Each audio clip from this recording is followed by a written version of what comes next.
Hello, everyone. The Cage Talk podcast is brought to you by Wanted Industries. To check them out, their website's coming up soon, but if you want some information, you can go out to Twitter and follow them, which is at WantedIND, or you can check them out on Facebook under Wanted Industries. We are now live.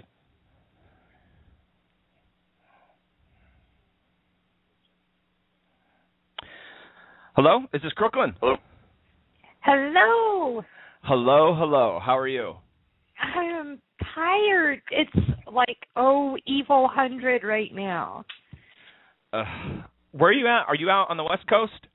Yes. Okay, so it is only 9 o'clock in the morning there, huh? Yes. Okay, well, I just want you to know then that I truly appreciate it, and maybe from here on out, if we have anybody else from the West Coast, I will move the time up to maybe like 2.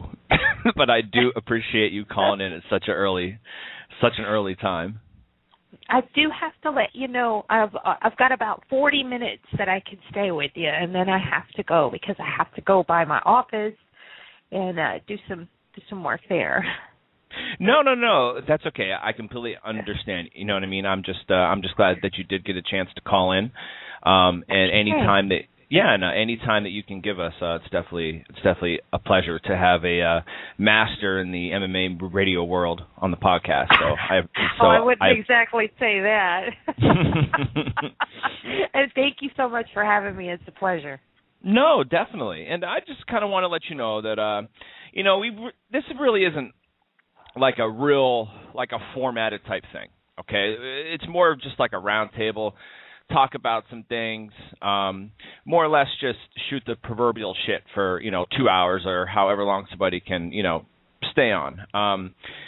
It's not really kind of like an interview type thing. It's just more of I don't know if you ever watched like the Joe Rogan podcast or listen to it or anything like that. It's kind of like that, but not so much about mushrooms and politics, just more about mixed martial arts. Are we live right now? We are. Oh, my goodness. We are live right now. I think that, but that's okay. I mean, I think that most of the listeners, they either download it later or listen to it later. So. Well, I was kind of hoping we could talk about mushrooms and politics myself. Well, hey, no, I mean, we can go there. It's okay. We have. I know nothing about mushrooms. And probably less about politics. Well, no. Although I will say that this whole debt ceiling thing and the S&P index and all of this stuff has really got me ready to run out to Costco and stock up and buy a few weapons. I hear that. 10 years ago, I could have talked to you about mushrooms, but the apocalypse is coming. I don't know about all that. I don't know about all that. Next year they say 2012, but it's kind of funny that you actually brought that up. I was just reading and listening to I think it was the Rogan podcast, and they had that guy from Ancient Aliens on it, that Tsoukalos guy or whatever his last name is. I can't think. Yeah, Giorgio Tsoukalos.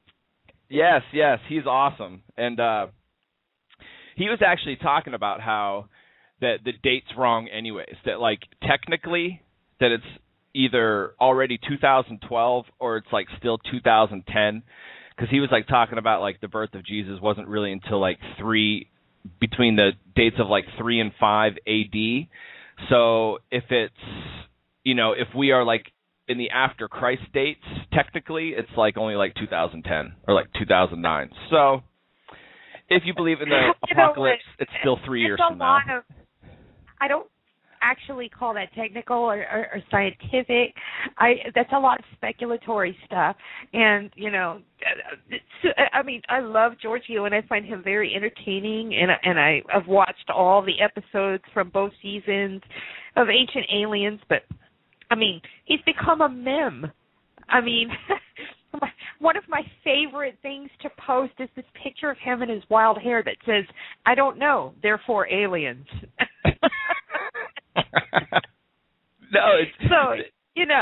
I take stuff like that with a grain of salt. But what I was referring to with the quote apocalypse is and that's without an A. You got to say it like, street style, apocalypse.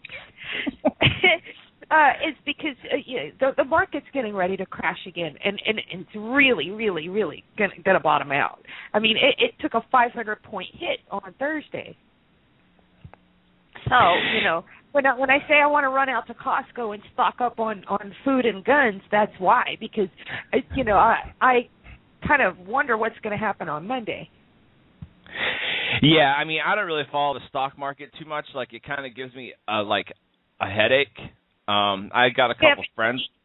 You gotta watch that a little bit, because it's not just the stock market. It's the economy revolves around that, and it's all because of the government and their delay in raising the debt ceiling, and this whole thing has been a nightmare. The fact that we had to raise the debt ceiling. Come on.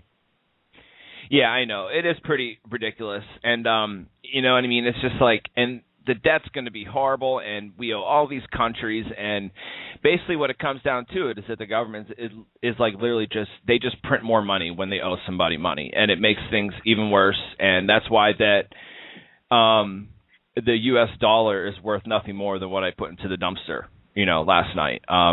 And we are in a pretty bad state. We really are in a bad state. And I just try to think of the positive things in life. And I knew that I know that I should be a little more involved, I guess. But being an ex-military gentleman such as myself, I've seen a lot of things and been around a lot of things. And I've never voted a day in my life. I've never especially since I was in the military, and I've just kind of seen what goes down. So I just kind of try to stay away from there, because there's two things that I try not to discuss, and that's politics and religion, which is why that I like to talk about we're not going to talk mixed martial arts. We're not going to talk about the Pope. Come on, man. What's that? I was hoping we were going to be able to talk about the Pope and how, in some roundabout way it's going to affect Vitor Belfort's fight and, things like that. Because, Vitor is very, very, very religious. Hello? I'm sorry. Hello? Hello? Wow, I don't know. Can you guys hear? Like, it's really weird. It's like kind of like kicking in and out. Can you hear that on your side, or does everything sound okay to you? Sort of gets quiet, and then I hear you go, hello, hello, hello. Yeah, from where I'm sitting, it all sounds good, Mike. Oh, from where I'm sitting, you guys sound like you're in robot voices. Wow, who is the guy with the big deep voice? I'm Jason, Wanted Industries.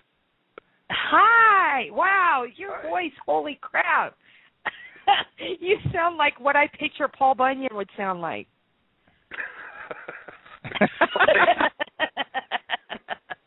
That's an awesome voice. Yes. I apologize for my rudeness. Crooklyn, this is Jason Arnott. Jason Arnott, this is Crooklyn. I'm about 3 seconds too late because you just introduced yourselves, but... There is definitely a delay. I get about a 2-second delay. So if it sounds like I'm not replying, just give me a second, because I can definitely hear a delay on your end too. Like you'll say, it takes me 2 or 3 seconds before I hear you guys say anything. Okay. I got to start hardwiring in then. Maybe it's just the wireless that's maybe kicking in and out, and I got to start hardwiring my stuff in instead of using the wireless.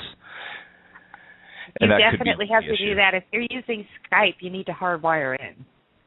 Yes. We'll hardwire next time. Holy crap, that sounded like Morse code. It did. You want to repeat that one again, Mike? It sounded bad? It sounded like Morse code. It was...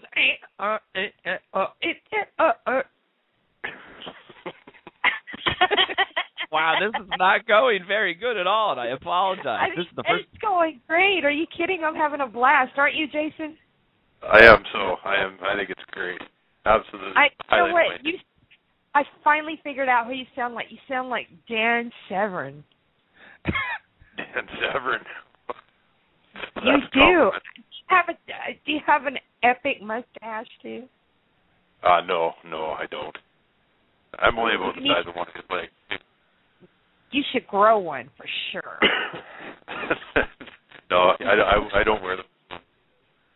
You can walk around the various restaurants and the mall and shopping centers, like ask the lady who wants a mustache ride, just like Ed Severn.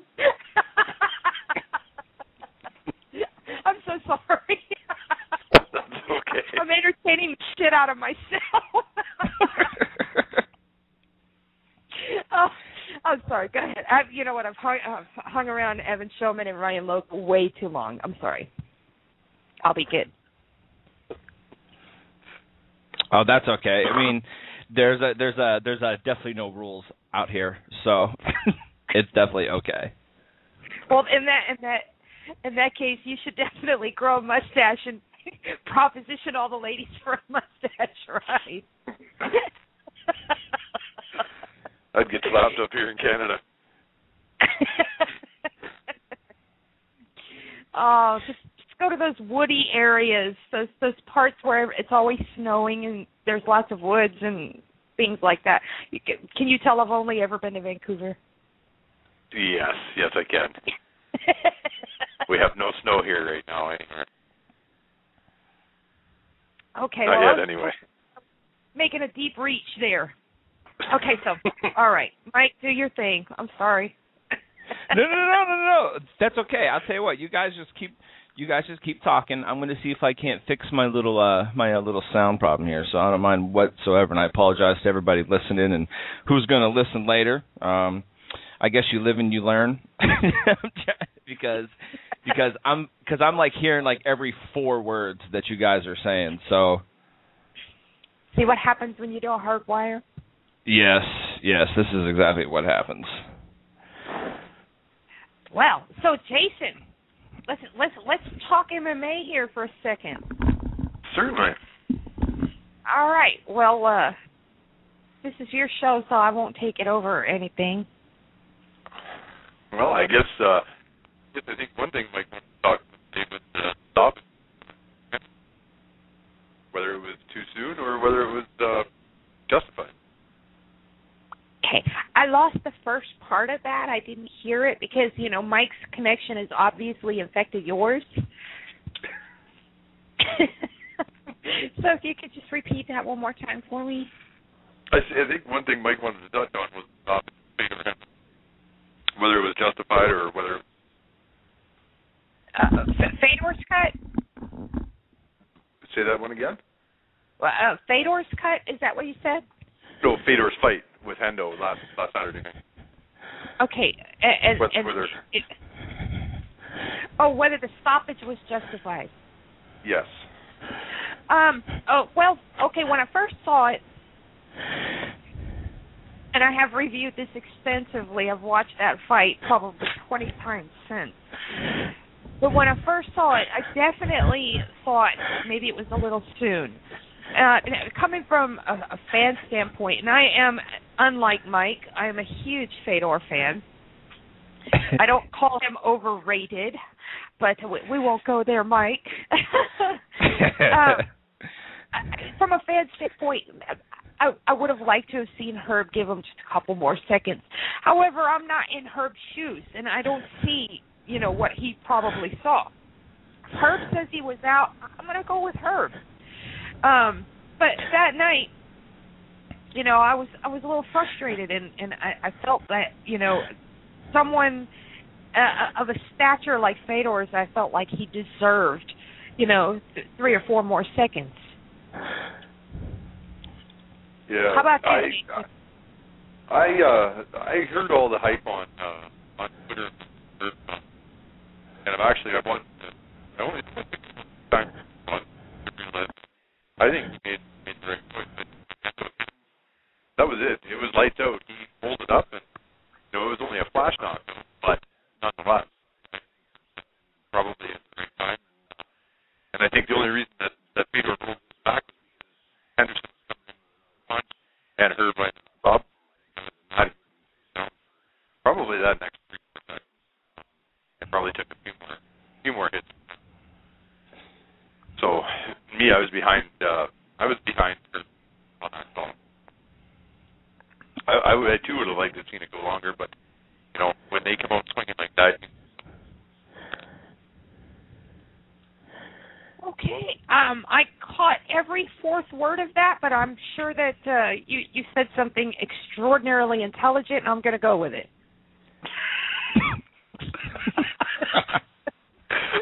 I would say extraordinary, maybe not intelligent.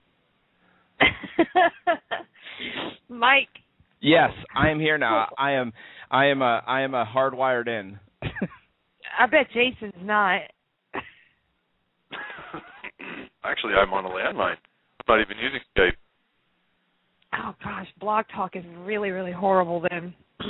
Well, no, and the thing is that normally it's okay. Like this is the fourth episode. I've never ran into these kind of problems, to be perfectly honest with you. It's normally crystal clear. I normally don't really get any kind of a delay. So I'm not really sure what's going on today. I don't know if it's their site having a bad day. I don't know if it's the weather where I'm at that's creating issues, because it's pretty rough where I'm at right now. So I don't really know. I'm hardwired in, so. Okay, yeah, I am now. I'm actually I had a 3-foot Cat 5 cable. So I'm in this little corner of my apartment now. Seriously, I feel like I'm in 5th grade and I got caught throwing a spitball. I'm facing this little corner and I can't move. And you're redefining the basement dweller. Yes. I'm having flashbacks, seriously, because I used to get in trouble a lot as a kid. I used to talk a lot. And now all I need is a dunce cap.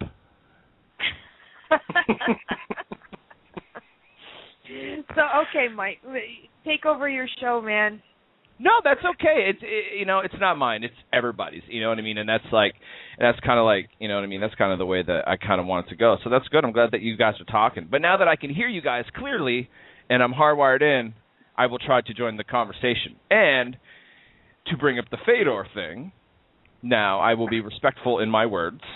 Unlike last Saturday night, the first thing I tweeted out was very disrespectful, and I apologize for it afterwards, because I didn't really realize. I had a couple beers into me, and it happened so quick, and I was screaming, and my fiance was like, "Why are you screaming?" And I just got really into it. And yeah, I mean, I don't know if you guys watched Inside MMA last night, but Herb was on it last night, and I too have watched it extensively. I probably watched it 62 times. You know what I mean? I just kept rewinding that part, and I thought it was a good stoppage. I really did. And they were even talking last night, Boss Root and Kenny Rice were saying that it almost looks like that when Herb stopped the fight, that Hendo almost pulled Fedor over onto his back as the fight was stopping. It was definitely a flash knockout. It actually looked like the Hendo's last punch is what kind of woke Fedor up, because that definitely happens with a flash knockout. You get knocked out cold. You get hit 2 or 3 more times, and all of a sudden you pop right back up. But Herb stopped it when he was flat. I mean, he was flat. He was out. And that's just all there is to it. Now, I do agree with you, Crooklyn, in saying that he's a legend because he's been around for quite some time. He's been in a ton of fights. He's got a huge heart. He seems to be a very humble individual. Very Russian Christian Orthodox or whatever, you know what I mean? He's real religious. However, with that being said, and I mean no disrespect by saying this, however, in my opinion, the 3 toughest guys that he's ever fought in the history of his career, he lost to. Now you can look at his resume. You can look. No. I got to disagree with you. He fought Crow Cop when Crow Cop was the deadliest striker around, when Crow Cop was prime Crow Cop. He fought Nogueira when he was prime Big Nog. Okay? Those aren't slouchy fights there. You know what I mean? No, right. They aren't slouchy. They aren't. But that's 3 fights. That's 3. And Nogueira took him to a decision twice. He didn't finish Nogueira. And Crow Cop, yeah, I mean, he was a beast in pride. He wasn't so much of a beast when he came to the States. Now, I'm the last person that will agree with Chael Sonnen. I am the last person that agrees with that man. I never will. But there's a couple things that I do agree with him about. It just simply the fact of the matter is that these people that came over from, a lot of them, they didn't have the success that they had over there. Now, I don't really agree with his. But you got to remember, they spent full careers over there. You're thinking that, they spent 2 or 3 years over there and then they came over here and just fell flat on their face. They spent their careers, the bulk of their careers over there. So you gotta wonder how much of that was used up by the time they got over here. You understand what I'm saying? I definitely see what you're saying, and I definitely. So you can't discredit their wins and pride as though they don't count. Just because when they came over here, they didn't do so well. You got to remember, they spent the majority of their time over there. I mean, Fedor has been fighting for a long time before he came to the States. Right, he definitely does, and he's been in a lot of fights. But even if you take out, the Crow Cop, the Nogueira fights, the Arlovsky fight, the Sylvia fight, that's 5, 6 fights. Even if you just say those fights were top-notch competition, you really have to look at the rest of his resume. I mean, I'll tell you what I would love to see is I would love to see Fedor come back, and I would love to see him drop to 205 and see what he does. Because I'm going to tell you right now, it's never going to happen, but if you put Fedor in the UFC or even bring him back to Strikeforce, and you put him up against these 250-pound 265-pound guys. Well, I mean, Henderson only weighed 207, but, he had to gain weight for the fight because he wouldn't have weighed in at the, heavyweight minimum. He's just too small to compete with huge competition. And people always bring up, Hung Man Choi and how he's 9 feet tall and weighs 1,000 pounds. And Hung Man Choi, who is Hung Man Choi? I didn't even know who he was until he fought Fedor. Because you don't follow Japanese MMA. Well, it's not that I don't follow it. It's just that I am not highly educated on it, and I will admit that to everybody. I'm not super educated on Japanese MMA. I'm really not. I'm trying to get more and more and more and more and more. I'm not just a UFC guy. I love mixed martial arts, especially in the States, especially in my area. There's a ton of mixed martial arts in northeastern PA, ton of it, and so I love it, and I've always followed it. But as far as Japanese MMA goes, no, I'm not the most educated person on it. But honestly, though, I mean, Fedor gets beat up in probably 95% of his fights, and he just happens to catch somebody in a submission, kind of like Hong Man Choi. Hong Man Choi was pounding his face in until his 13-foot arm, got caught by Fedor. I mean, it's just, I'm not saying he's not a legend. I just don't agree that he's the best heavyweight to ever compete. I mean, because people always say Fedor in his prime, but what's his prime? He's only 33 years old or 34 years old. Anderson Silva is older than Fedor. He's older than Fedor by 2 or 3 years, and he's just running through people. And he really doesn't have much of an issue, except in the Chael Sonnen fight, which he still won. But it just doesn't seem to me that he... Well, by that notion, wait a minute. Except in the Chael Sonnen fight, but he still won. Just like, what you were just talking about. Except in the Hong Man Choi fight where, he got pounded out on, but he still won. Well, all of Fedor's fights are like that, Wait. What's the difference? Are they really? Oh, yeah. All of them really? Brett Rogers broke his nose. He pounded him in the first Are they round. really all like that? Really? Most of them. Yeah. Freaking Andre Arlovsky was getting the better of him in the stand-up. He was beating him up. For how long? For how many minutes? Well, One. until he decided to do some kind of crazy flying knee, and he happened to give him an over right hand while he was in the air. Fighter like Nate Quarry, who takes a licking and keeps on ticking. What's the difference there? He takes a beating. And what's the difference there? What about when Josh Barnett and Gilbert Yvel fought, and that went all the way to decision? What about when, Uriah Faber fights and wins, and it goes all the way to decision? Or Dominic Cruz? What about John Fitch? Oh, there's nothing wrong with decision. So you can't. You're shitting on a legacy because some of them went to decision. Come on, man. Oh, no. It has nothing to do with the decision. He literally went 32-0. And there were some top contenders, and there's some big-time people. I mean, he's beating Mark Coleman and Kevin Randleman, and when he was not 40. when they and not when they were. Hang on. He beat these people not when they were worn out. Coleman was 40 years old when he fought him. Okay. And then Coleman would go on to lose like his next 15. Coleman, yes, but Kevin Randleman was in his prime. I mean, and look at what happened there. He got pile drived. He did get thrown around, and then he won, and then he caught him in a submission. He got a pile driver laid on him. He got thrown on his fucking neck. And what happened? He came back and he won. Look at when he fought Mark Hunt for 8 solid minutes. Mark Hunt was twisting him up. But he came back and he won. How come it's different when it's somebody that you favor as opposed to Fedor? How come you delineate a line there? See? Not quite fair the way you're looking at it. Good point. It's just because you're not a fan. Good point. Come on, Mike. No, good point. And I'm admitting to the world that I'm not a fan. I love him because I love the sport, and I respect anybody in the sport of mixed martial arts. I don't care if you're 0-14 and 14-0. I respect you because you're doing something that I most certainly could not do. I mean, I get winded hitting snooze in the morning, so I could never be a mixed martial artist. You know what I mean?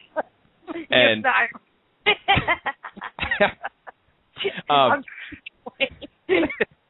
but no, I mean, and the thing is, like, I don't hate the guy. I really don't hate the guy. It's just the fact of the matter is that he's had plenty of opportunities to come over here. Plenty of offers, plenty of opportunities. And you know what I mean? Because they can't promote they can't go promote their special M1 Global with, certain organizations that they decide not to come over. Like, I am almost I obviously don't know Dana White. I obviously don't know any kind of, like, talks that they have. I can only go off of what they say in public. But I can almost assure you that they offered that man a ton of money. And he wouldn't do it. But I don't know if it was so much him that he wouldn't do it, but his management. I think that's what's been his major Achilles heel throughout his career is that his manager. He just in the M1 Global all around. They didn't want to see him come over, and they didn't want to lose a piece of the pie. I think they're the Russian version of the UFC. Well, they want their pockets and only their pockets filled. That's a good point. Right. And you got to remember, too, it's not that they didn't want him to come over here. It's that they were holding out for something that was basically a unicorn. They were holding out for the unicorn that is never going to come around, in that they wanted 50-50 co-promotion with the UFC. Right. Now, that co-promotion would only benefit M1. And that, they're reaping all the benefits of the pay-per-views and stuff from the UFC, but the pay-per-views aren't pay-per-views where that they're going to be broadcasting. They're going to be giving that shit away for free. Right. So where does the UFC reap the benefits on that? They don't. All they get out of it is Fedor. Right. So you got to catch 22 there, and I would never say that it's because they didn't want to bring Fedor over. I would say it was because they were holding out for way too much. Right, and that's that's a great point. And Jason, you made a great point too. That it's probably not so much Fedor saying that I won't come over unless we can do that. That it's his management saying that, and obviously they struck that deal with Strikeforce, saying that we could put M1 Global on his mat, on your mat. I mean, even his gloves are M1 Global gloves. I don't know if you ever noticed that. He doesn't wear the normal Strikeforce gloves. He wears the M1 Global gloves, the white gloves. And it goes much farther than just the mat and the gloves. I know. The commercials, all of the mass media and viral media that they put out, the stuff on the taxi cabs and on the billboards, everything. It is 100% complete co-promotion, right down to the 50-50 split of the proceeds. Absolutely. And the UFC was having none of that. You know what I mean? So so obviously the management was tough to deal with. So, it might have been the management. Now, do I think that he should have been cut? Probably not. Probably not. You know what I mean? I realized that he, lost 3 in a row, whatever. You know what I mean? As people say, Vanderlei Silva, he's 2-8 in the UFC, and they keep him around. I think that it was more of a personal thing to cut him. It's like, oh, see, he's not the best. He's done. I honestly would have liked to have seen an Overeem and Fedor fight set up. I think I tweeted out yesterday that I think that Alistair Overeem and Fedor Emelianenko should fight to get a contract in the UFC, and then someone responded to me and they said I think that they should fight and the winner gets a spot in the next Ultimate Fighter. But I don't think he should have been cut. But I do have feelings about Fedor and blah blah blah blah. But you are definitely a good salesperson, Crooklyn, because you kind of like switched my thought, my thought process a little bit, because I'm blind to some points sometimes because I'm such a narrow-minded. I'm not a narrow-minded person, but once I get dead set on a subject, or once I get dead set on a thought, it's hard to pull me out of that thought. So I appreciate you giving me new ideals. Well, you're quite welcome. Now, speaking of people being cut, I know that you probably have to go here soon, here in the next 10 minutes or so. So I want to get your thought on the Golden Glory people getting cut. What do you think about that? I'm kind of on the fence there because I don't know the whole story. Right. I understand what Dana is saying about not wanting to pay the management, but then you've got Marloes who has come out and presented her check. Yes. And you have Alistair who has come out and said that he also was paid direct. Now, is it possible that that's what they were expecting to continue the negotiations for their fighters? Maybe so. It just hasn't been clarified. And if that's the case, well, I don't know that I would want to do business that way, but I don't know that I would just completely boot them either. Negotiations take more than a day or two, Yes. So I think that maybe it was premature and that, I think that, they should have taken a little more time to try and work that out because, I'm not really concerned with Valley Overeem because, Me either. He has always demonstrated that he folds under pressure. But Alistair, I'm interested, especially Marloes. Olaf, Inamo, the Inamo guy, I'm not really worried about it. But I am concerned with Sergey possibly getting cut now. What's this? I haven't heard anything about Sergey now. Yeah, there is a possibility that Sergey might be cut too, and I don't want to see that. That's crazy. I actually heard that too earlier this week. Yeah, really? They were saying if he loses in the Grand Prix that Brady's going to get cut. Wow. I don't really see a logical reason for it, but me either. I don't see a logical reason for Marlos Kunin and things like that as well. Obviously, as you said, I don't know the whole details. Nobody really does. Only they know what they talked about. Or what they come out and publicly said, because I'm a huge fan of women's MMA. I love women mixed martial arts, and I thought that Kunin and Tate fight was absolutely off the charts, and I thought it was the fight of the night. That Kunin and Tate fight was a little more than off the charts. Woo, that was a hot fight. It was, it was ridiculous. It was fantastic, and I'm going to tell you what. It gave, I would give the vote for the fight of the night for that fight. There's not a doubt in my mind, and when they cut her, it's like, dude, she has one loss, and it was her title fight. There are, extenuating reasonings behind Zuffa's cutting there, though. There, you have to look at it like this. Okay, Bas Boone and Martin de Jong and that whole figurehead group that runs Golden Glory, they own the United Glory promotion now. Right. Okay, their fighters are going to be fighting in that promotion too. Do you honestly think that Zuffa is going to allow their fighters to fight in a rival promotion?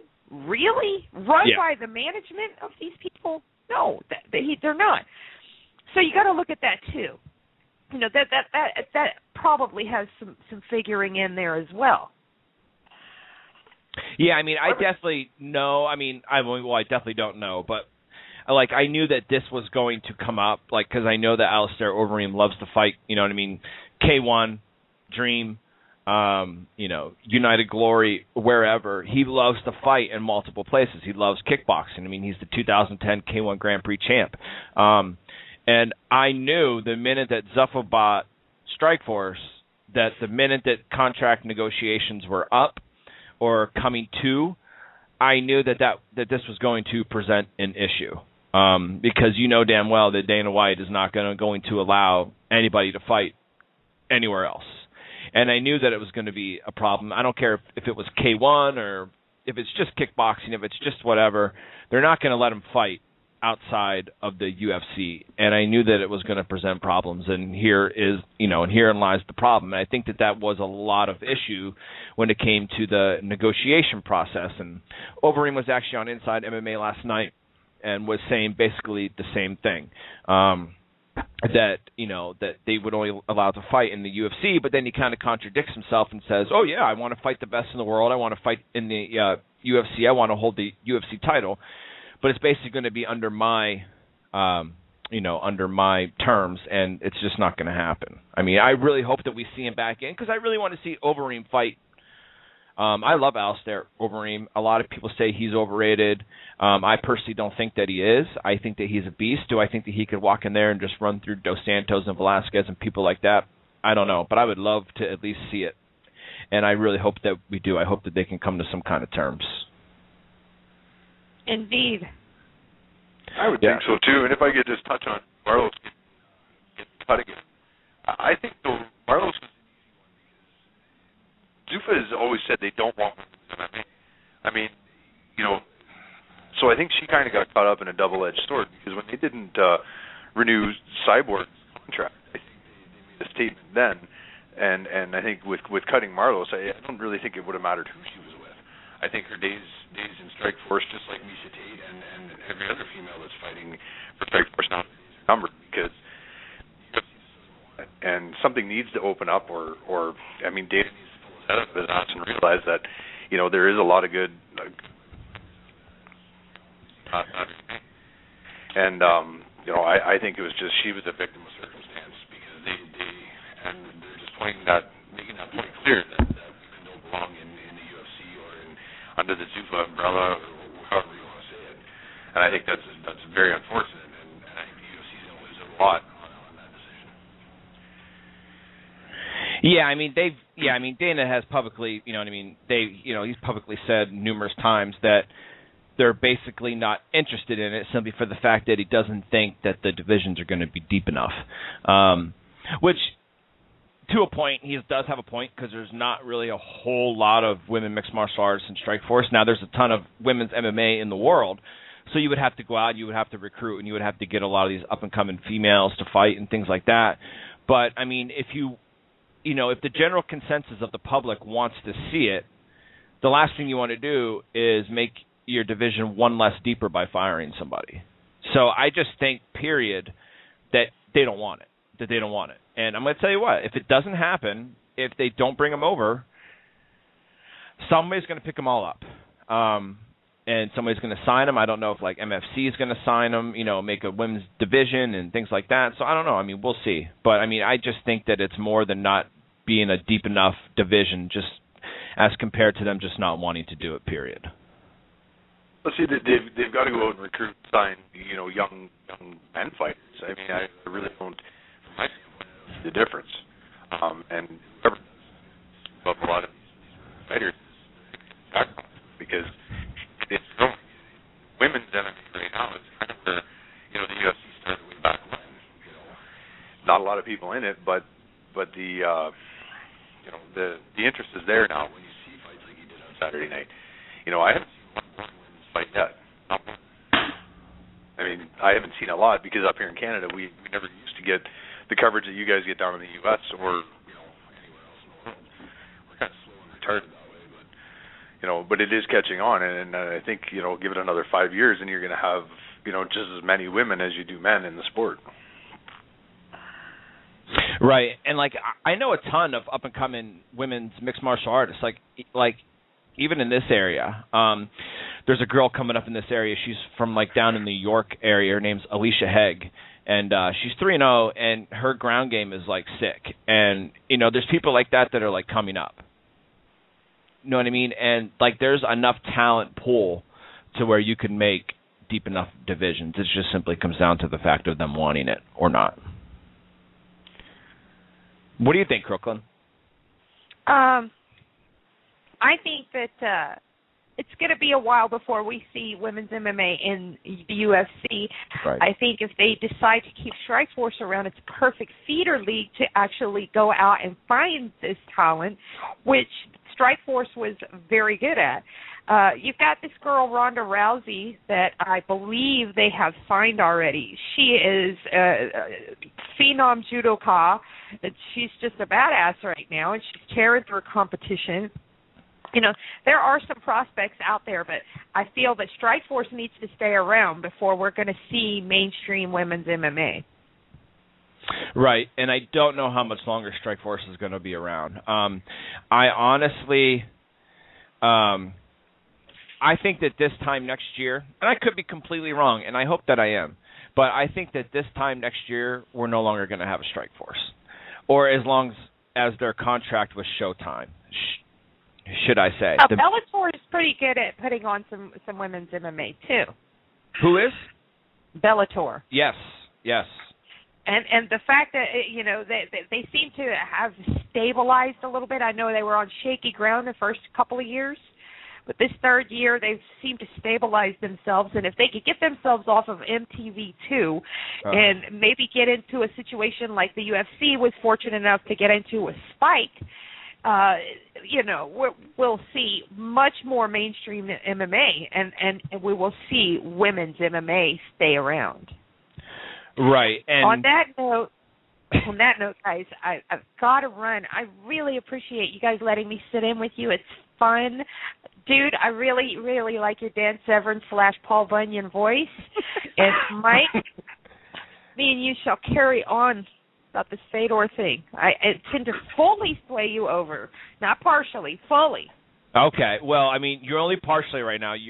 I'm about 20% swayed. So obvious. Didn't watch Pride when Pride was around. No. Well, I watched some Pride. I watched a lot of Pride. You watched Pride after the fact. Admit it. You didn't watch it live. You watched it after the fact. I didn't. We didn't have that ability in my little podunk town that I grew up. So you had to watch Pride after the fact, and so basically you didn't get into the cards as much. See, I've been watching for a long time and been a fan of it for a long time while it was around. So I feel that therein lies the distinction. That's true. You are 110% correct. I mean, when you don't people invest themselves more into cards that they are actively participating with. Right.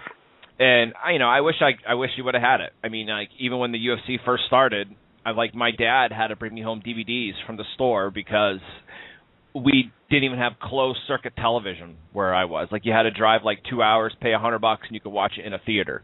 And obviously, at the age of like 8 or however old I was, that wasn't going to be happening. Okay. Well, we'll finish this later. You guys have a great day. Thanks for having me. And don't stay up too late. No, thank you. And the pleasure is all here. And we definitely have to get you on again sometime to where we can do a full show, or at least, you know what I mean? But I do appreciate your time. Can I say something? Sure. Can I keep my picks really fast? Sure. Okay. Am I doing the whole card or the main card? I'm just going to say the main card. The main card, okay. Whatever. Main card, I'm going to go with Mike Pyle, Jorge Rivera. I'm going to go with Brian Ebersol. I'm going to go with Akiyama, and I'm going to go with Rashad Evans. Akiyama? Akiyama? Oh, man, we needed to have you all day now. I know, because he's another overrated man. Yes, he is. Hush your mouth.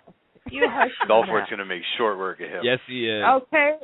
Don't be mad just because the very fact that he breathes makes everyone within a 10-mile radius pregnant.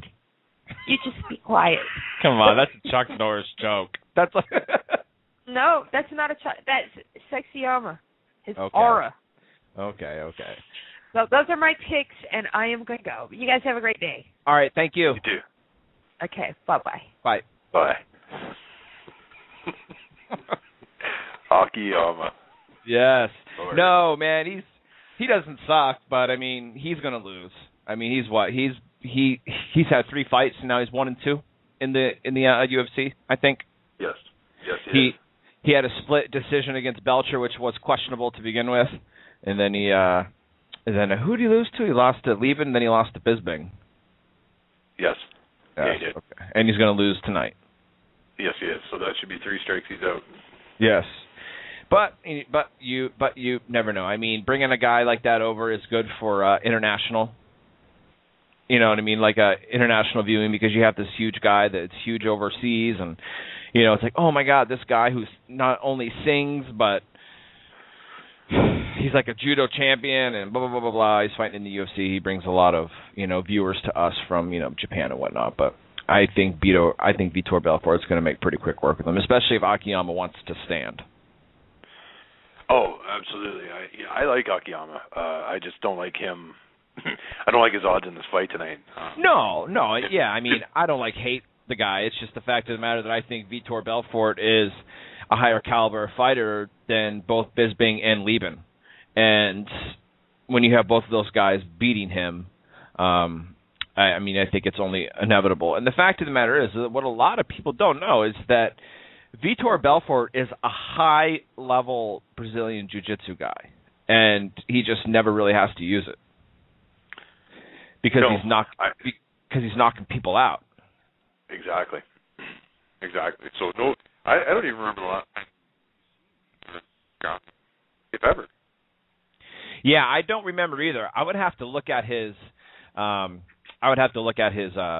record and whatnot and see if he's ever won by submission. He might have like 1 or 2 submission victories, but as long as I've watched him, he's just knocking people out. Yeah, those hands, he's got wicked hands. Oh, they're super fast. And I assume that fight with Silva would have went, would have been going for a lot longer. Yeah. Than what Silva. One Seagal kick to the shots. Hello? Hello? Wow, man, you're breaking up pretty bad. Really? Yeah, man. Like, I don't know if it's just my end that I can't hear you, but like, I don't know. I bought a whole podcasting equipment set. So next week, that's what I'm going to be using instead of this head and mic set that I have on now. So hopefully that'll do some of the sound issues. But yeah, I mean, it's real staticky, and then you like go out and I don't hear anything for like 5 or 10 seconds, and then then you come back in. So I'm not really sure. It's very strange. Sucks. No, yeah, it does suck. In this episode, I mean, it's great. It's it's great to have Crooklyn on and things like that. I just wonder what it sounds like to the public. So I will make sure that this never happens again. Yeah, I'll be re-listening to it after I usually sit down for an hour. Right. See how it sounds.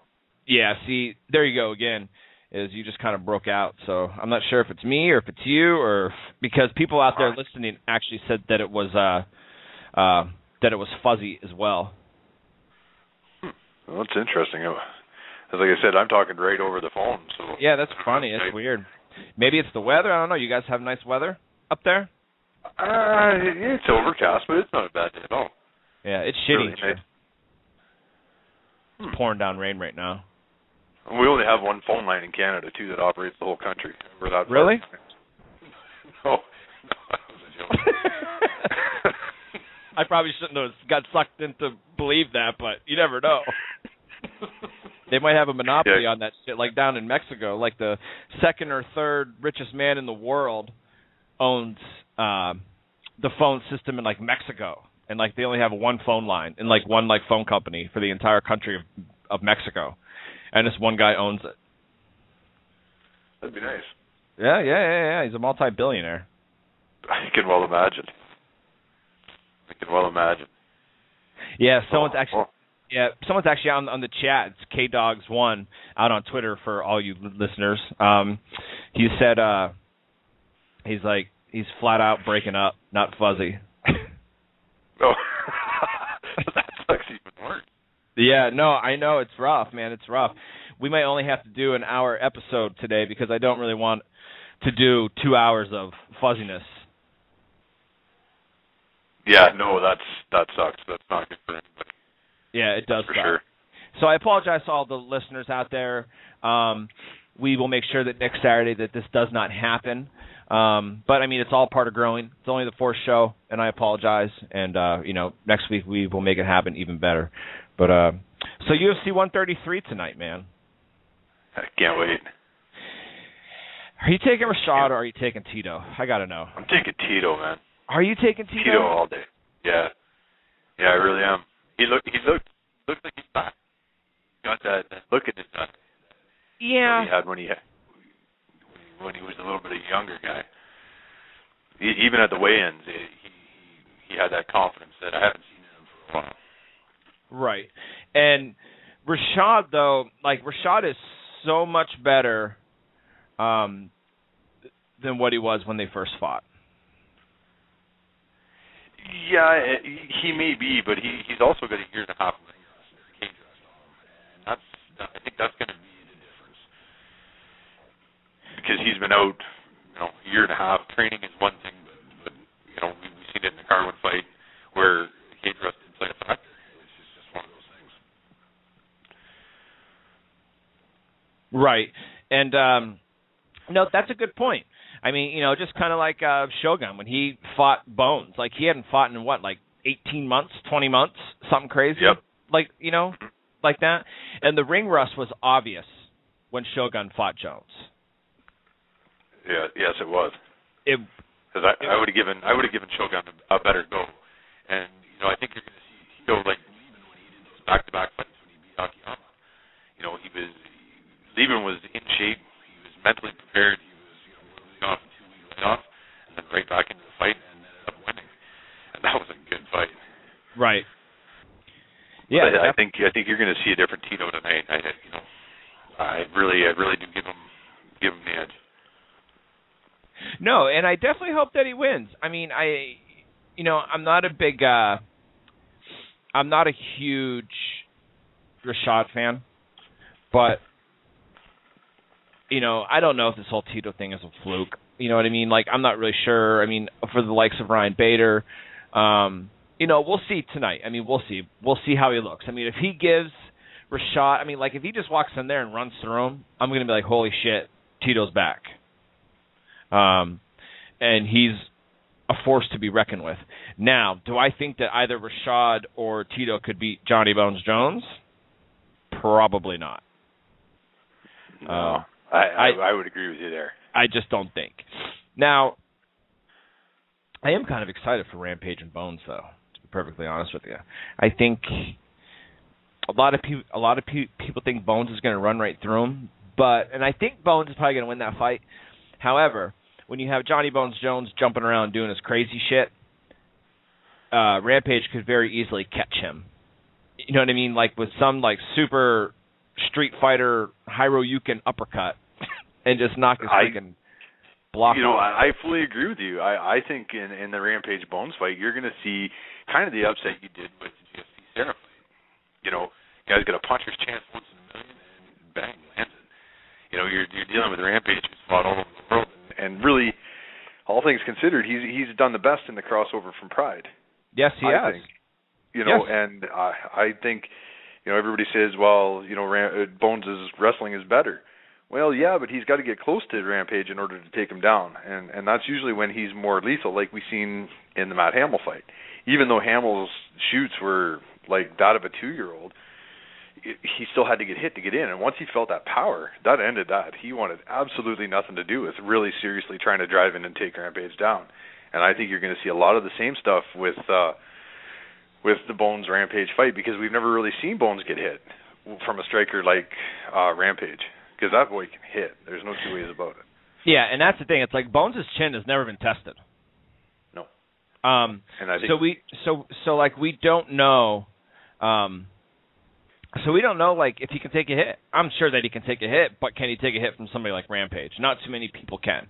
And in all honesty, I think Rampage might have even the strength advantage over Bones, man. The biggest advantage that Johnny Bones Jones has is his 85-inch reach. Yes. He's huge. He's huge. He's 6'4" with an 84.5-inch, I think it is, 84.5, 85-inch reach, something crazy like that. That's a huge advantage. Huge advantage. When you have a 10-inch reach advantage over somebody, and your legs, even a longer reach advantage where you can kick them from across the cage, I mean, that is a huge advantage in a fight. And so as far as that's concerned, yeah, I mean, he has the edge on Rampage. But I don't think Rampage is just going to let him sit back and kick him and punch him and throw crazy knees and crazy elbows at him. And I think that Rampage may be very has a good chance of catching him. I really do. I absolutely agree. I absolutely agree because Rampage has got the chin to back it up. He's in shape. Excuse me. He's been training. He's been fighting. He's been active. Not like when he came in against Evans, where he'd been out doing the movie and all that kind of carrying on. But no, I definitely see him presenting challenges to Jones that he hasn't faced yet. Yeah, me too. Because even if you look at Jones, now here I go again. I'm a freaking negative Nancy sometimes, and I'm a skeptic. If you look at Bones' resume, if you look at the people that he's fought, the first real super tough guy that he's ever fought was Shogun. Yes. And that was off of a 20-month layover or layoff, whatever it was. I'm not sure of the exact amount of time that Shogun didn't fight, but it was a very long time. And that was really his toughest fight that he's ever had. I mean, obviously, you can say, Ryan Bader was in the top 10 or close to it when he fought him and blah, blah, blah, blah, blah. Well, we saw Bones run through Bader. We saw Tito run through Bader. So is Bader really as good as what everybody says that he is? Who knows? Or these two people are just better than him. Who really knows? But when you look at Bones' history in his fights, he hasn't really fought anybody. No. I mean, Matt Hamill, he's tough, dude, but there's no way he's a top 10 light heavyweight. And I don't think that he'll ever be a top 10 light heavyweight, Matt Hamill. And Rampage proved that. I mean, Rampage basically made him look like a rookie when they fought. And so, yeah, I mean, Bones is now going to start to get tested. And we will see if he's a flash in the pan, or we will see if he is the real deal. If he really is the future of mixed martial arts, like everybody says that he is, we're going to find out. We're going to find out. If he just runs through Rampage, I'm going to be like, holy shit, this kid's for real. And he's going to have that title for a very long time. Now, out of Tito and Rashad fighting, whoever wins. Now, Dana already said that if Rashad wins, he's going to get Bones, or the winner of Bones and Rampage, I should say. I don't know how Rashad's going to do with Bones. I think Rampage has a better shot against Bones than Rashad does. I do too, and I think the biggest thing is, I noticed last night, Tito is bigger than, taller than Rashad. So to put him in against a guy taller, I think that's going to, we've seen Evans on the face, it doesn't have the chance, even though we're but with that chin of the shot, block everything done. So I think if Bones can stay on the outside of Evans, fight all day. Right. Damn, man, you're breaking up again. Wow. Because I guess got told we were doing good now. No, it was going good. It was going really good, and then it just went out again. I have no idea what the hell is going on. I apologize. This is very unprofessional, but it is what it is. Yeah, there's not a lot we can do, eh? Yeah, not a lot. I mean, I could just not even keep this episode out there, but I think I will. I mean, just whatever. It is what it is. It is what it is, man. I mean, it's just, people have issues. It happens. It's life. Exactly. Get over it. If you don't like it, hang the fuck up. Don't fucking listen. If you don't like the fuzziness, it is what it is. Just project you're back in the 60s and you're watching black and white TV. It is what it is. That's what you get. Or listening to the AM radio. Yeah, right? I know. This is like AM radio where you're trying to get TV or whatever with bunny ears. Exactly. It's 2011. Come on. And it might even be Blog Talk Radio. Haven't issues. I don't know, because I've never had these kind of issues before. Yeah. No, last week and the week the other time was great. It's always clear. Yeah, it's always clear. Yeah. So it very well may be Blog Talk. Well, they better get their shit together for next week then. I know, especially now that I'm paying them on a monthly basis. You know what I mean? I'm giving you money for a static show. I mean, I can record my show on a tape player and have it sound better than this. They still make those? I haven't seen one of them. I don't know. I have no idea. So, yeah, I mean, you're taking Tito, huh? I'm taking Tito. I got to. I'm torn. I really am. I think if Tito tries to stand with Rashad, I think Tito's in a lot of trouble. However, I mean, when you see the training videos, like, Tito's hands look pretty good. They really do. They look quick. He looks shredded, dude. He looks like he's in great shape. And but I don't know. I mean, I'm going to have to go with Tito just because I'm not a big Rashad fan, and I hope that Tito shuts him up because he's got a huge mouth. Not that Tito doesn't, but he's kind of calmed down just a little bit. But him and Rashad have history, and they didn't really like each other anyways. So, I mean, you're going to see a little bit of shit talk with them. But I really hope that Tito wins, and I'm going to go with Tito just because, well, he's also married to Jenna Jameson, so that's another reason why to pick Tito. You just live in every man's fantasy. Yes, he is, on a daily basis. Exactly. No, I do. I like his odds. He's got a different, almost like he's third. And, I think without having Chuck Allen, I think that with Chuck as the top dog, I think that way on half this game is mental, more than half. I think with having your former best friend, that's going to wear on you. And I think it's opened up the run up without Chuck. Right. Yeah, I mean, so I got Vitor, I got Rashad, I got Tito. You have Vitor and Tito, right? Yep. All right. So, Jorge, this is something I just blogged about the other day on MMAenthusiast.net, which is my official blog site, people, so check it out. Chad Mendes, okay, 10-0, basically in line for the featherweight title, especially if he wins, okay? Why is Jorge Rivera on the main card and Chad Mendes is not? That I don't know. I don't know why they would. Same thing with Brian Ebersol. He's had one fight in the UFC, one fight. And he's like almost the co-main event. He's like the third to the last fight. Yep. That's crazy in my opinion. Unless the only logical explanation that I can come up with is simply for the fact that they want to make the Spike TV fights exciting and they want to have big names on it, so it entices you to buy the pay-per-view maybe, or they want to give you a top-notch free fight, which is cool, and I can understand that understanding of it, to be perfectly honest with you. But it just doesn't make sense to me if that's not their objective. I don't really see how Chad Mendes, who's almost, who's one of the best featherweights in the world, a top 5 featherweight, and he's on the undercard, and Jorge Rivera and Brian Ebersol is on the main card. It doesn't really sit with me well. No, and I'm actually sitting here looking at the card as we talk, and they could have moved even the two that are on Spike, Justin and Yaha, up into the main card and put Jorge Rivera and Epidsode in pretty nice card. Put Namfan and Mike Brown and John Hendrick and Pierce. But that to me would have made more sense. Right. What Sam did there against Mike Brown. Sam's got whether he's going to win or not. That would be an exciting fight. Yes. And Hendricks always puts on a good fight. He always comes out to fight.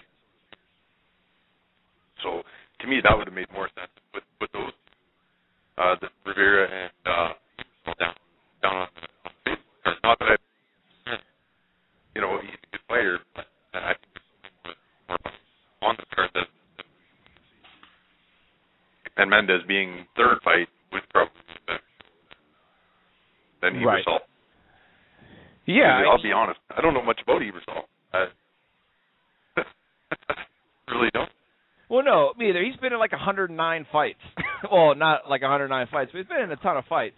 But he's never fought in the UFC ever. They finally made it to the UFC. He had one great performance. Like, who knows if he's really going to be this good all the time. And then you got a guy like Chad Mendes who has been working his ass off through WEC and everything else, and he gets thrown on the undercard. And just like you said, like, I would, besides the main event and the co-main event, I'd rather watch the undercard. Yes. I'd rather pay money for the undercard versus the main card. I would absolutely agree. Yeah, absolutely. Because that Ronnie Aya and Chad Mendes fight is going to be off the hook. And, you know, just like you said, like Johnny Hendricks, I love Johnny Hendricks, man. And Pierce, that's a great fight. Mike Brown and Nam Fan's a great fight.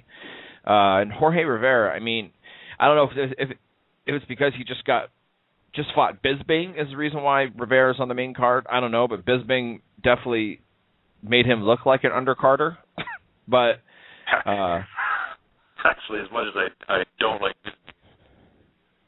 I love Bisping. I always say it. People always say that they don't like him. I like Bisping. I don't know why. Just something about him. I think he's a great fighter. Not me. See, he's one of those fighters I think is highly overrated. See, I think he's underrated. I personally do. Really? Yes, I think he's underrated. I think a lot of people don't give him. Now, do I think his chin's a little glassy? Probably. He's very easily rocked, which is why that I think that if he fought someone like Anderson Silva or Vitor Belfort, that he would probably lose. But I mean, I personally think he's a top 10 middleweight. I would have loved to see Bisping and Sonnen go at it. I really do. That may be a fight that's still coming up, though. Well, yeah, I mean, Sonnen's got to fight Brian Stan. Bisping's got to fight Miller. So we'll see. And they'll probably square off in the loser's challenge because I can see both of them losing. So yes.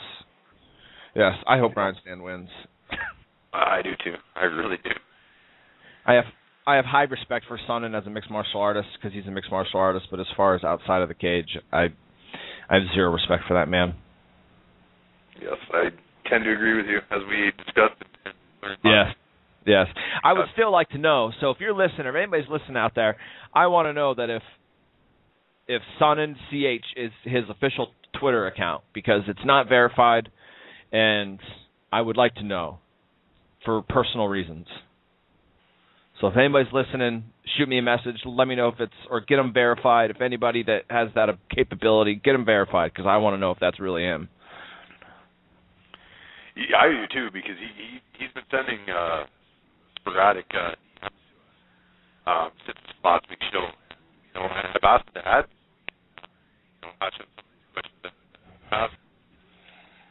I got one too. You know, and then all of a sudden you're mouthing off to a fan that's back on stuff. Right. But no, I definitely would welcome it. Follow us. For sure. I have no problems with it, you know. But yeah, to this point, nothing. So we'll just leave it for what it is. Yeah, for now. Yeah. I know. He sent me a random message too that was like, that just said true. I don't understand. I think it might have been to my comment that said he's a political prick, but I don't know. I just got this DM that said true. Yeah.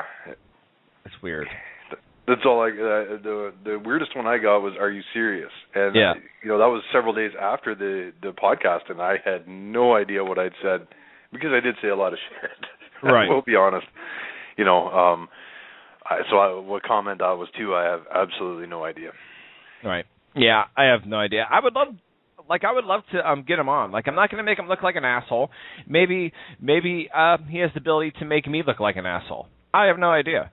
But I would love to get him on the show, and I would love to go basically one-on-one with him, or, you know, 2-on-1 or 1-on-1 or whatever, and I would like to just ask him some questions that nobody ever asks. And if he tries to beat around the bush and try to make fun of somebody while, after the question is asked, you know what I mean? I'll call him on his bullshit. I mean, I will just simply say, dude, that's not the question that I asked you. And answer the question, basically, is what it comes down to. Because every time that he's ever questioned, he always turns it around with some bullshit comment like, they have computers in Brazil? They were petting a bus and try to feed it a carrot. When in reality, as I said on my blog, he should just say, I suck at jiu-jitsu, therefore I don't like it. Exactly. And see, they were showing excerpts on Junkie yesterday about the Q&A that he did leading up to the weigh-ins yesterday. And, he did the exact same thing. He was asked a question about PEDs, and he turned it all around into, 50 million different answers that really had nothing to do with the subject. Nothing. And that's what politicians do. They are great at taking the attention off of them and placing it on on like everybody else around him. So instead of him looking like a dick, he makes everybody else look like a dick. I mean, but like, I'm not falling for it. You know what I mean? Like, I'm not falling for it. He's the prick. He's the one that looks like an asshole. Some people really love his comments. I mean, like, oh, man, I freaking love him. He's freaking hilarious. Shame on you. Shame on you if you love every word that comes out of Chael Sonnen's mouth. Because the reality of the situation is that 8 of his 11 losses were by submission. 4 of those 8 were by triangle choke. And he sucks at jiu-jitsu. And so, therefore, he feels the need to make fun of it. You know what I mean? Feels the need to make fun of people who beat him. You know what I mean? And I hope Brian Stann makes an example out of him. I definitely agree. That is one fight that there's no doubt about it. Right. And that's actually coming up. Yeah, that's not too long away at all. Checking out to see when that exactly is. Is it October? Yeah, what's that? Is it like September, October, maybe? Yeah, I'm not 100% sure. They're the headliners, aren't they? No. They are the headliner.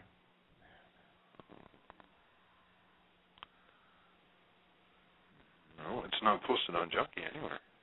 It's posted on UFC.com. Okay. It's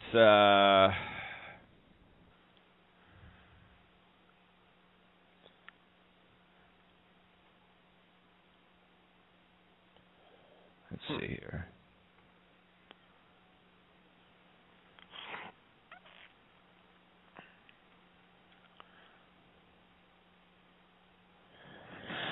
I just saw it. I really did. I just saw it. I did too. I was looking at them because they were the headliner. They were shown as the headliner. Either way you slice it, it's coming up maybe pretty soon, and I'm pretty psyched. You know what I'm psyched is that Shields and Ellenberger's on free TV. That's going to be a good fight. Yes, I'm excited. I don't see it working out well for Shields, but I think it's going to be a good fight. Yeah. I'll tell you what else I'm pumped for. I'm going to give my boy a little plug here. Is Jimmy Hedis from my area, who fought on our mass card last month. Yes. Makes his UFC debut next Sunday. Excellent. Sunday. Yes. Leonard Garcia got injured. He was fighting Bruce Leroy, Alex Caceres. Leonard Garcia got hurt. Jimmy Hedis has replaced Alex Caceres or Leonard Garcia. Oh, really? Signed a 4-fight deal with the UFC. It's actually out there now. It's on the Hardy and Lytle UFC Live on Versus card. It's actually out there now. He's out there, and it's awesome, man. There's no picture of him yet, but he's out there. He is. That's awesome. Oh man, dude, this kid's sick. He really is sick, and he's 24, I think, like 24. He's very young. He's 12-0 overall and 8-0 as a pro. All of his fights were finished by submission. 10 of his 12 fights were done in the first round, and 2 of his 12 fights were done in the second round. Holy shit. He's a beast, and he's a, you know what I mean? He's a real prospect for the 145 division, and he's a great addition. And I really, really hope that they put him on Facebook. It's very rare. I mean, do they put? I haven't really seen too many free UFCs put their like prelims on Facebook and whatnot. Yeah, I don't think you see it a lot unless it's something you're going to start doing soon. But it's usually just for the big ones. Right, and I really hope that they do, or I hope that like Jimmy finishes them in such a way that they, you know, like a lot of times they'll show a couple undercard fights if there's like a couple quick finishes on the main card. So I hope that that happens because I really want to see him. Obviously, it's in Milwaukee, so I will not be attending, but because I can't get there because it's on a Sunday and I got to work the next day. But that whole card in itself, next Saturday's card is sick, and we'll talk about it more like next Saturday. But like, I think Jim Miller and Ben Henderson should be the main event. That's going to be a hell of a fight. I can't wait. I love Jim Miller. I don't think Henderson's as good as what everybody says that he is. He had a very lackluster performance in his UFC debut, but maybe it was just his debut. I think he's a very tough kid. He's very hard to submit, but I think Jim Miller's just going to be too much for him.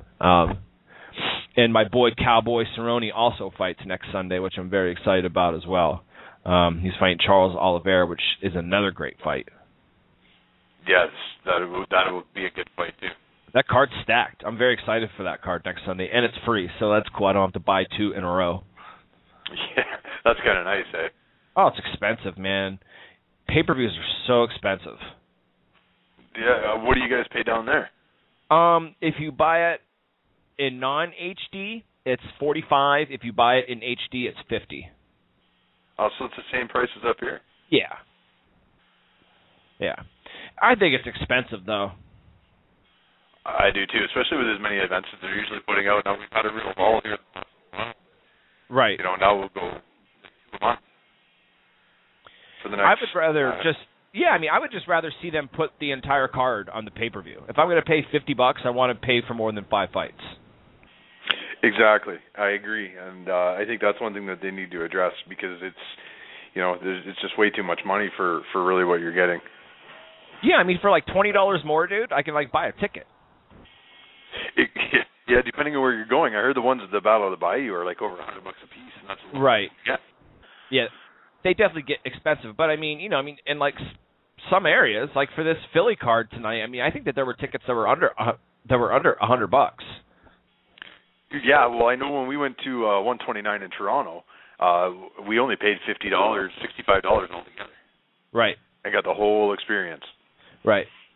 And like that's what they're charging for pay-per-views, and I think it's a little too much. But I mean, I'm still buying them, so it's not like I'm not like boycotting it.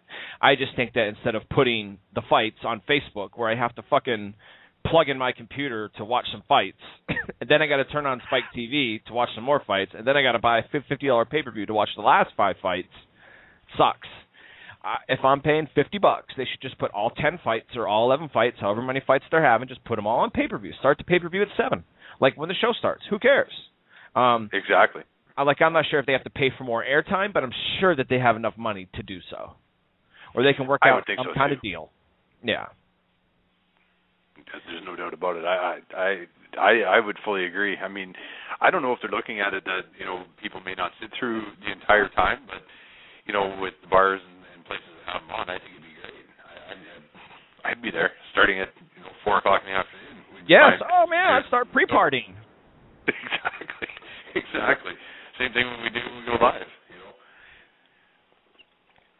Yeah, I mean, like after we're done here, I'm gonna go buy beer for tonight's. Yeah, me too. For different reasons. First I'm gonna find out what my girl's doing. I got to find out what she's doing tonight first because she's at work now. But if she wants to do something tonight, I will do that instead. But normally she's tired, so if she wants to go to bed, I'm going to drink and watch fights. Perfect. Yes. I'm going to drink beers, probably Newcastle again because there's zero hangover. Zero. Yeah, I had one of them last night. They're good, huh? Yeah, they're not bad at all. Not bad at all. Yeah, they're tasty. And zero hangover when you drink like 15 of them. Not even dry. Your mouth's freaking not even dry the next morning. Wow. Unlike last night, I had like 7 Coronas. Dude. Oh, yeah. And I woke up like sweating, headache. I'm like, dude, I wasn't even drunk. Corona sucks. Like for that, like the after effect of Corona sucks. It does, but it goes down so smooth. Oh, dude, so quick, so smooth. I'm like, Jesus, man, I need another one. I just sat down. Like, from the fridge to my couch, it's half gone. Exactly. Seriously, man. That same problem. I know. But the after effects from Corona are not good. No, they're not. Yeah. But no, yeah, man. It's very bad. Yes. And tonight's card, though, dude, like, I'm pretty pumped for it, though. I am. I'm going to admit it. At first, I was like, really? Tito and Rashad? But the UFC is very good at making me want to watch their fights. Yeah, me too. I would definitely have to agree with you. I'm a sucker there for was this. some. Me too. I just, I don't know. I wasn't really happy with this card in the beginning. I think I would rather see the main event at Evans and Ortiz than Evans and Phil Davis. I think it gives me more reason to watch. Yes. I think Rashad would have beat up Phil Davis. As much as I don't like him, I have to agree with you. I don't think Phil Davis is ready for a guy like Rashad. Yeah, I mean, I don't know. I mean, after watching Phil Davis fight Little Nog, it's just kind of like, maybe you're not as good as what I thought. Yeah, exactly. But I would have liked to have seen Machida and Evans. Oh, yeah, the rematch. Mm-hmm. I hope Machida's back, man. I really do. I love Machida. I really do. I think he's fantastic. He's awesome to watch. He's a great dude. But I hope he's back. I really do. I mean, he beat Randy Couture, whatever. Randy Couture was on his way out anyways, but he was coming off 2 losses, Shogun, Rampage, which in all reality, I don't know if Rampage won that fight or not. It was a close call. It was close. I think at best it could have been called a draw, and nobody really would have been offended by it. Right. I don't think they really needed a winner in that, but it was a good fight. It was some of the best fighting I've seen from Machida in a while. Yeah. He's usually more laid back, and he's getting a little bit more offensive, like with that kick in the mouth he gave Randy. I didn't see that coming in a million years. Oh, dude, that was Karate Kid style. Mm-hmm. It was amazing. Straight up crane kick. Yes, it was. It was awesome. It was funny too because at the weigh-ins, we were live at the weigh-ins, and seeing Steven Seagal actually went into the weigh-ins with Machida and held his stuff for him. So that was weird seeing that. Seagal there? Yeah. Yeah, that was. Yeah, he's a big dude, I'm sure he is. But I had good feelings after I seen that. I figured Machida was going to win. I mean, I figured Machida was going to win right from the beginning, but that just added a little bit more mystery to how the fight was going to end. Right, definitely. Well, bud, I'm going to tell you what. The breaking up is still kind of going on, so I think that I'm just going to go ahead and end the show for today. I apologize for the listeners. There's still a half hour left on the show, but it's breaking up pretty bad. So I apologize to all the listeners. We will fix it, and we will make sure that this does not happen next week. But I appreciate you coming on, Jason, as always. And as I said at the beginning, people, the Cage Talk podcast is brought to you by Wanted Industries. For now, for some information to find out what's up with them, go out to Twitter, twitter.com/WantedInd. And you can also find them out on Facebook at Wanted Industries. So I appreciate your time, Jason, and we will catch up. Well, probably later today, but I look forward to next Saturday as well. Thanks, brother. As always, me too, Mike. Thanks for having us on. And a couple things to point out before we get going. Hopefully they don't break up too bad. But I'm going to use his fight to change the championship title belt September 30th. Big things for him. His camp's going well. He's training with G-Mac right now, and hope to cross him next spring, which is good for him. His new walkout TV is on now until the 26th of August. So everybody get on and order them. All right. That's about all I have to plug today, Mike. Thanks for your time. Thanks for having me on again. Yeah, bud. Take care, man. Okay, you too, man. We'll talk to you later. All right. Bye. All right, guys, just one last thing. I really apologize for all the technical difficulties that we had today. I'm not really sure what the technical difficulties were, whether it was on my end, his end, maybe it was the weather, maybe it was Blog Talk Radio. But I will make sure that this does not happen again next week. So I appreciate your patience. I appreciate all the listeners out there. So take care, right? And as actually someone just messaged me, repeat the plugs that were just said.